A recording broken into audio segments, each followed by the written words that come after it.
The Toyota Way, 14 Management Principles from the World's Greatest Manufacturer, by Jeffrey K. Liker. Introduction. In the early 1980s, in Fremont, California, there was a car factory that was famous for all the wrong reasons. It was a joint venture between General Motors and Toyota, called NUMMI. But before Toyota arrived, it was just a GM plant, and it was considered one of the worst manufacturing facilities in the entire country. The relationship between management and the union was toxic. Workers would intentionally sabotage cars on the assembly line. Quality was a joke. Absenteeism was so high that on any given Monday, they weren't sure if they'd have enough people to even start the line. It was a place with no trust, no pride, and no future. Eventually, GM had no choice but to shut it down, laying off thousands of workers. It was a total failure. But then, something remarkable happened. Toyota, as part of the new joint venture, agreed to reopen the plant. And here's the craziest part, they agreed to hire back the exact same workforce. The same people from that worst in the country factory. Everyone thought they were insane. GM executives warned them not to do it. But Toyota insisted. They took those same workers, sent the union leaders to Japan for 3 weeks to see how they worked, and then, they began to manage the plant their way. Within 1 year, that same plant, with the same workers, became the #1 top-performing automotive plant in all of North America. Productivity, quality, morale. Everything skyrocketed. It wasn't a small improvement, it was a miracle. So the question is, how? What did Toyota do? Did they have some secret technology? Some magic formula? The answer is no. They had something far more powerful. They had a philosophy. A way of thinking. A deep-seated culture that they call the Toyota Way. And that's what we're going to explore today. We're diving into Jeffrey K. Liker's masterpiece, The Toyota Way, a book that decodes the 14 management principles behind the world's greatest manufacturer. For over 20 years, Liker, a professor at the University of Michigan, studied Toyota, trying to understand what made them so consistently excellent. What he found wasn't just a business strategy, it was a profound lesson in how to build something that lasts. So, for the next few minutes, I want to promise you something. We're not just going to talk about building cars. We're going to uncover the blueprint for building excellence itself. We'll learn how to see the hidden waste in our own lives, how to solve problems at their root, and how to build a culture, whether in a company or just in our own personal habits, that gets better and better, day after day. This isn't just a book summary, it's a journey into the heart of what it means to create true, sustainable success. Book summary. To understand the Toyota Way, we have to travel back in time, long before the company even made cars. It all begins with one man, Sakachi Toyota. Sakachi wasn't a CEO or a business tycoon. He was an inventor, a tinkerer, who grew up in the late 1800s in a small farming community in Japan. In his village, he watched his mother, his grandmother, and their friends work themselves to exhaustion at manual looms, weaving cloth day in and day out. It was punishing, back-breaking labor. He was a carpenter by trade, and his heart went out to them. He thought, there has to be a better way. So, he set out to build a power-driven loom that would make their lives easier. But he didn't just build a machine that worked faster. He built a machine that worked smarter. He invented a special mechanism that could detect if a thread broke. The moment a single thread snapped, the entire loom would automatically stop. Think about how profound that is. Instead of producing yards and yards of defective cloth that would have to be thrown away later, his machine stopped at the first sign of a problem. This simple invention was the seed of a core Toyota principle called Jidoka, automation with a human touch. It means building quality into the process, not inspecting it at the end. It means never letting a defect pass down the line. This idea, born from a son's love for his mother, became one of the two great pillars of the entire Toyota production system. Sakachi's philosophy was deeply influenced by a book he treasured, written by an Englishman named Samuel Smiles. The book was called Self-Help, and it preached the virtues of hard work, perseverance, and continuous self-improvement. It taught that greatness doesn't come from genius alone, but from relentless effort. Sakachi lived this. He believed that the Japanese people had a deep, latent capability to create amazing things. He just had to unlock it. He passed this philosophy to his son, Kichiro Toyota, the man who had founded the Toyota Motor Company. When Sakachi gave his son the money to start the car business, it wasn't just to make the family richer. He told Kichiro, everyone should tackle some great project at least once in their life. Now it is your turn. You should make an effort to complete something that will benefit society. This is the very first principle of the Toyota Way, the foundation upon which everything else is built. Base your management decisions on a long-term philosophy, even at the expense of short-term financial goals. For Toyota, the mission was never just about making money.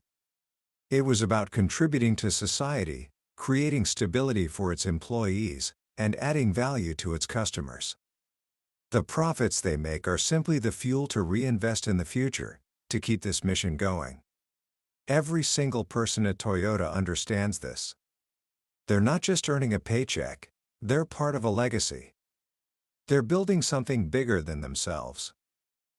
This long-term view explains why Toyota has a policy of no layoffs. They see their employees as their most valuable asset. During a downturn, they would rather find other useful work for their people, like training, maintenance, or process improvement, than throw them out on the street. It's an investment in trust. And that trust pays back 1,000 times over in loyalty and commitment. After World War II, Japan was in ruins. Toyota was a tiny, struggling company with no money, no resources, and a very small market. Across the ocean, American giants like Ford and General Motors were dominating the world with mass production. They had huge factories, making enormous quantities of a limited number of cars. Their philosophy was simple: make as many parts as possible, as cheaply as possible. Run the machines flat out, 24/7. This created massive batches of parts that would then sit in giant piles of inventory, waiting to be used. A.G. Toyota, one of the founding family members, went to tour Ford's factories in the 1950s. He was amazed, but he also saw a fundamental flaw. He saw warehouses that looked more like factories, and factories that looked more like warehouses. Forklift trucks moved mountains of material everywhere. Workers were busy keeping machines busy, whether the parts were needed or not. It was a system built on producing huge volumes, and it was filled with waste. Toyota couldn't compete with that. They didn't have the space, the money, or the market for mass production. They had to make a variety of cars on the same assembly line to satisfy their few customers. They needed flexibility. So, A.G. came back to Japan and gave a challenge to a brilliant young production engineer named Taiichi Ono. He said, "Catch up with Ford's productivity." It seemed impossible. It was David versus Goliath. Ono didn't have a big consulting firm or fancy software.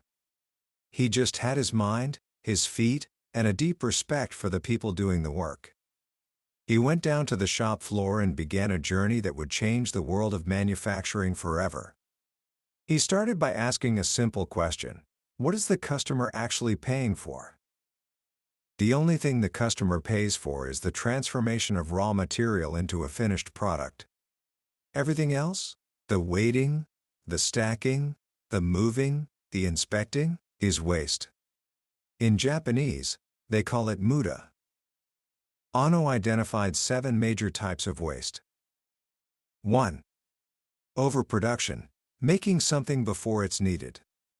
This is the worst waste of all, because it leads to all the others. 2.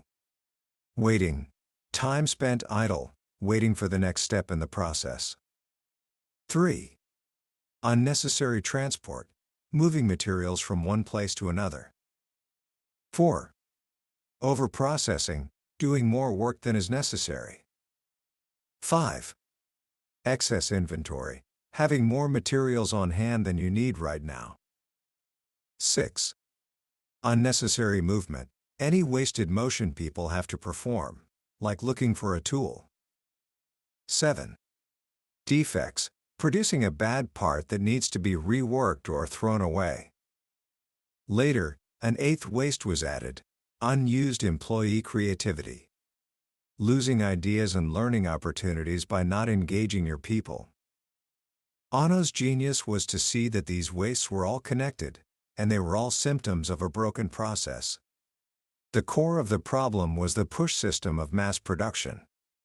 One department would make a big batch of parts and push it to the next department, whether they were ready for it or not. Ono had a different idea, inspired by an American supermarket. In a supermarket, you don't have a manager pushing a cart full of milk into your hands. You, the customer, go to the shelf and pull what you need, when you need it. The store then simply replenishes the shelf with what you took. What if a factory could work the same way? This led to the second pillar of the Toyota production system: use pull systems to avoid overproduction. Instead of a complex computer schedule telling everyone what to make, Ono created a simple visual system called Kanban. A Kanban is just a card or a signal. When a worker on the assembly line uses up a bin of parts, they send an empty bin with a Kanban card back to the previous process. That's the signal to make just enough to refill that bin, and no more. The pull cascades all the way back through the supply chain. You only make what the next process needs, which is ultimately what the customer has ordered. This pull system is the heart of just-in-time production. It's about getting the right part, to the right place, at the right time, in the right amount. But to make a pull system work, you need another crucial ingredient: flow. This brings us to the next principle: create continuous process flow to bring problems to the surface. The ideal state is one-piece flow. This means making one product at a time, flowing smoothly from one step to the next without any waiting or interruptions. Instead of having departments of welders here and painters there, you create a cell where all the different processes are arranged right next to each other in sequence. Imagine making a pizza. The mass production way would be to have one person make 50 pizza doughs and stack them up. Then another person puts sauce on all 50 and stacks them up. Then someone else adds cheese to all 50. The Toyota way is to make one pizza, from dough to sauce to cheese to oven, all in one continuous flow. The difference in speed and quality is staggering. With one-piece flow, you can make the first finished pizza in minutes, instead of waiting for a whole batch to be done. And remember Sakachi's loom? If there's a problem, say, you use the wrong topping, you discover it immediately on that one pizza, not after you've made 50 bad ones. Creating flow is like lowering the water level in a river. As the water inventory goes down, the rock's problems are exposed. A machine breaks down. A part is missing. A process is unreliable. In a mass production system, these problems are hidden by piles of inventory. The line keeps running. But in a lean system with no buffer, the whole line stops. This sounds terrible, right? A production system designed to stop? But this is the genius of it. When the line stops, everyone is forced to solve the problem immediately, at its root. This is why Fujio Cho, the president of Toyota, once told an American manager, "If you are not shutting down the assembly plant, it means you have no problems." All manufacturing plants have problems. So you must be hiding your problems. Stopping the line is a sign of health, not failure. It's the engine of continuous improvement. This is the principle of building a culture of stopping to fix problems, to get quality right the first time. Every single employee at Toyota has the authority and the responsibility to pull a cord, called an on-dog cord, to stop the line if they see a problem.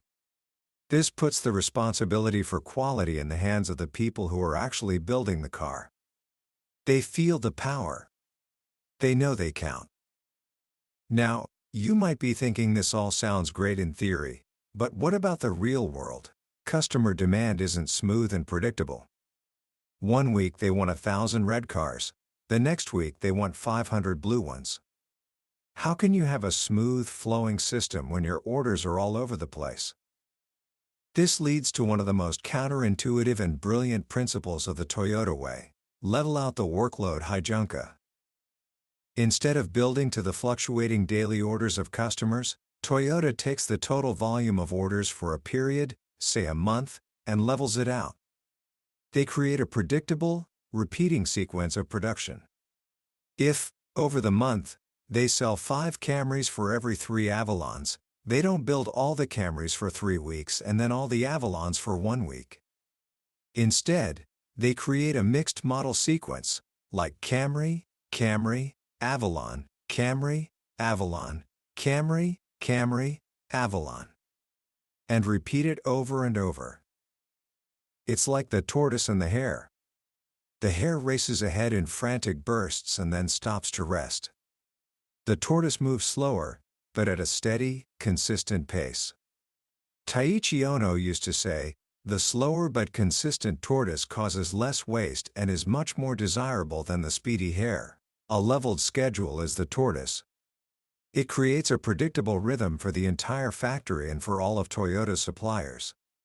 It eliminates the stress of frantic overtime one week and idle hands the next.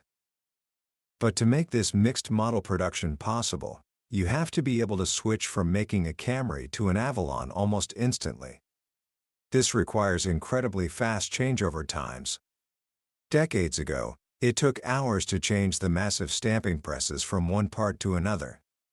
A brilliant industrial engineer named Shigeo Shingo studied this process and realized most of the work could be done while the press was still running. He reduced the changeover times from hours to minutes. This breakthrough made Jidoka possible. All of these process principles, flow, pull, leveling, and stopping to fix problems, depend on one more thing: standardized tasks are the foundation for continuous improvement and employee empowerment. This might sound like the old, rigid rules of scientific management, where industrial engineers with stopwatches dictated every move. But Toyota's approach is the exact opposite. At Toyota, the standards aren't imposed from above. They are developed and improved by the people who actually do the work. A standard isn't a cage, it's the best way we know today. The standard provides a baseline. Without a standard, you can't measure improvement. Every time you do the job differently, the result is different. But once you have a stable, repeatable process, you can start to experiment and find a better way. When you find it, that becomes the new standard. Standardization doesn't stifle creativity, it enables it. It frees people up to focus on the higher-level task of improving the process. To support all this, Toyota uses the principle of visual control, so no problems are hidden. In a Toyota plant, you can tell at a glance if things are normal or abnormal. Tools have shadow boards, painted outlines showing exactly where they belong. Floors have lines marking where inventory should be, and how much. On-dial lights signal the status of the line. Process control boards, often simple whiteboards, track progress against the plan in real time. Everything is designed to make the status of the system visible to everyone. There's no need to log into a computer to know what's going on. You just have to open your eyes. This brings us to Toyota's view on technology. Use only reliable, thoroughly tested technology that serves your people and processes. Toyota is surprisingly conservative when it comes to new tech. They believe that people are the most flexible resource you have. They will always work out a process manually first. Once the process is stable and efficient, only then will they look to see if technology can support it. They never let technology replace human thinking. And that's the perfect transition to the next, and perhaps most important, section of the Toyota way. The right process is crucial, but it's nothing without the right people. One of the most common phrases you'll hear at Toyota is, "Before we build cars, we build people." This isn't just a nice slogan, it's the core of their philosophy. This is where we see the principles of growing leaders who thoroughly understand the work, live the philosophy, and teach it to others, and developing exceptional people and teams who follow your company's philosophy. Toyota almost never hires leaders from the outside. They grow their own. Why? Because a leader at Toyota can't just be a good manager who knows how to read spreadsheets. They must be a master of the work itself. They must have spent years on the shop floor, getting their hands dirty, solving problems. They have to live the philosophy so deeply that it becomes second nature. Their primary job isn't to give orders, it's to develop their people. A leader at Toyota leads by asking questions, not by giving answers.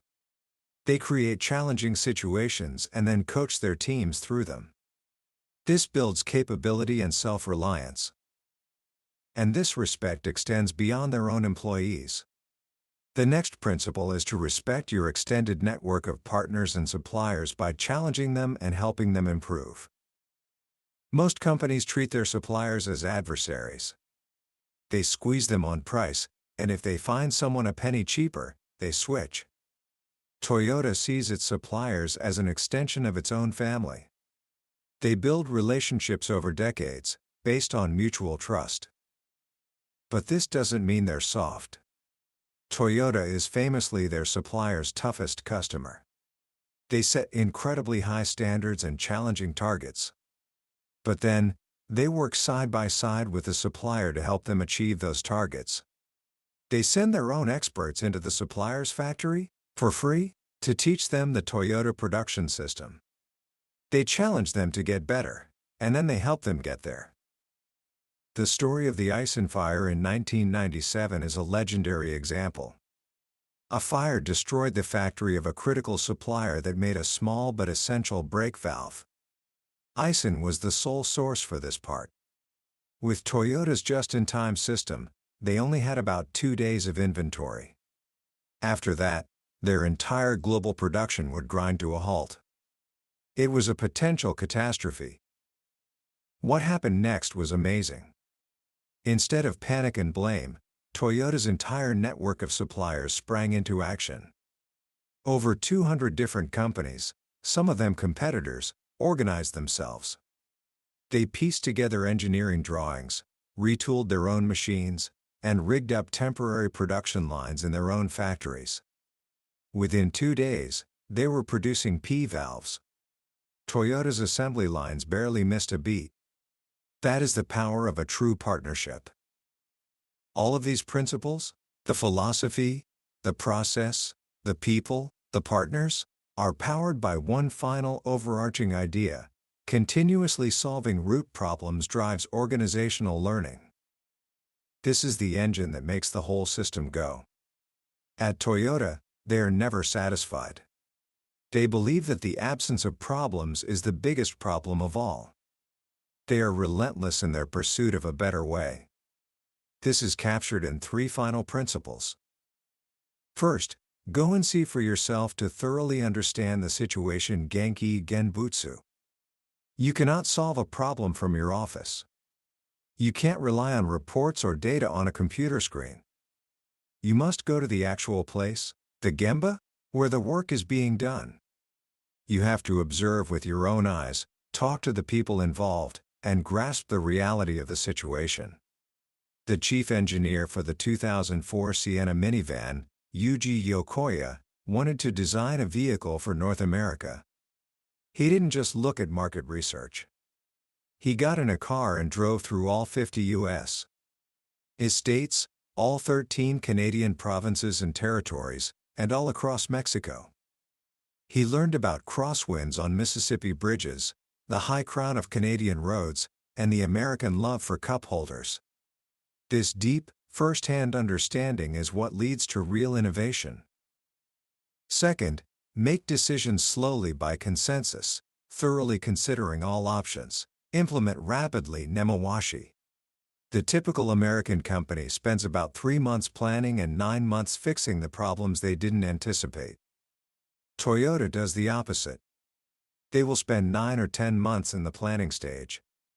This process, called nemawashi, involves talking to everyone who will be affected by a decision. They gather ideas, consider dozens of alternatives, and slowly build consensus. It may seem incredibly slow, but this thorough consideration up front ensures that once a decision is made, everyone is on board and the path is clear. They can then implement the decision with incredible speed and precision, because they've already worked out all the problems.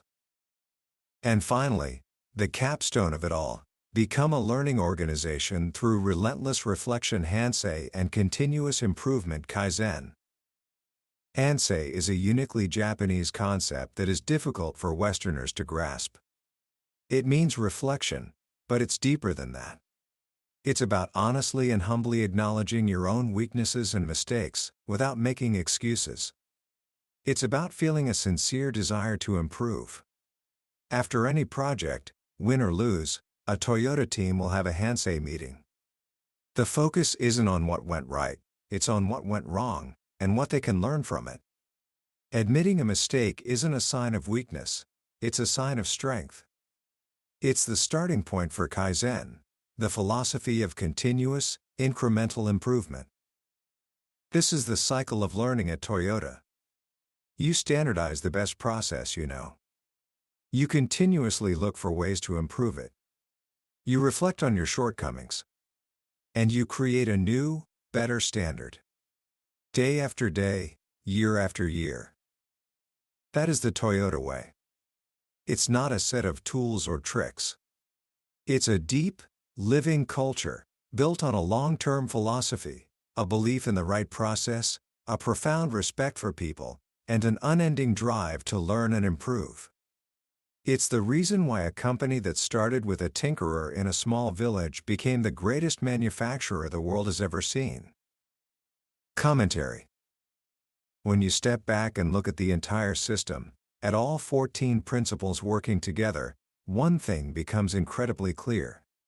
The magic of Toyota isn't in any single tool, like Kanban or Onda chords. Many companies have tried to copy those tools and have failed, sometimes spectacularly. The real secret, the true heart of the Toyota way, is the very first principle we talked about, having a long-term philosophy. It's the foundation. Without it, the whole house collapses. In a world that is obsessed with quarterly earnings, stock prices, and short-term gains, Toyota's commitment to its mission, to its people, its customers, and to society, is almost revolutionary. They genuinely believe that if they do the right thing, day in and day out, and focus on building people and improving their processes, the financial results will naturally follow. And for decades, they've been proven right. This is a profound challenge to the way most of us think about success. We often look for the shortcut, the hack, the quick fix. But Toyota teaches us that there are no shortcuts. True excellence is built slowly, steadily, and deliberately. It's built on a culture of discipline, respect, and relentless learning. So, what can we take away from this? How can you, a curious, ambitious 17-year-old, apply this in your own life? You don't need a factory to practice the Toyota way. First, try applying the 5 whys. The next time you face a problem, maybe you procrastinated on an assignment or had a disagreement with a friend. Don't just fix the surface issue. Ask yourself why it happened. Then ask why that happened. And again, 5 times. You'll be amazed at how often you uncover a root cause you never expected, and the solution becomes much clearer. Second, practice Genki Genbutsu. Go and see. Before you form a strong opinion about something or someone, go to the source. If you're trying to understand a concept for school, don't just read the summary, go deep into the material. If you're trying to solve a problem in a club or on a team, don't rely on secondhand information. Go and observe the situation for yourself. Deep understanding is the only solid ground upon which to build good decisions. And finally, embrace Hansei. Embrace reflection.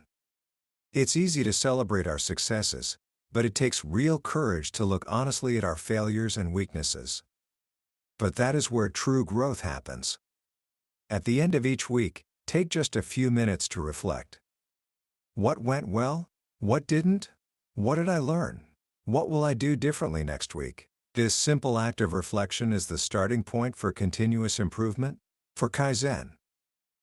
The Toyota Way isn't just a manual for running a business. It's a guide for living a life of purpose, discipline, and constant growth. It teaches us that the greatest things are not built in a day. They are built with patience, with care, and with a deep belief that we can always be better. That was a summary of The Toyota Way by Jeffrey Liker. We've touched on the major ideas today, but I'll be honest with you, a summary can only take you so far. The real power of this book lies in the details, the stories, and the depth of the examples that bring these principles to life.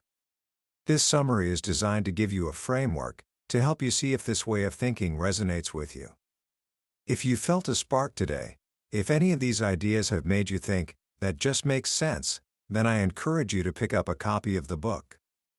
Reading it isn't just about learning business tactics, it's an experience that can genuinely change how you approach your work, your goals, and even your daily life. The link to the book is in the description. Also, if you found this journey into the Toyota Way valuable, please show your support by hitting that like button and subscribing to the channel. That way, you won't miss our next exploration into another life-changing book. Let's keep learning and growing together.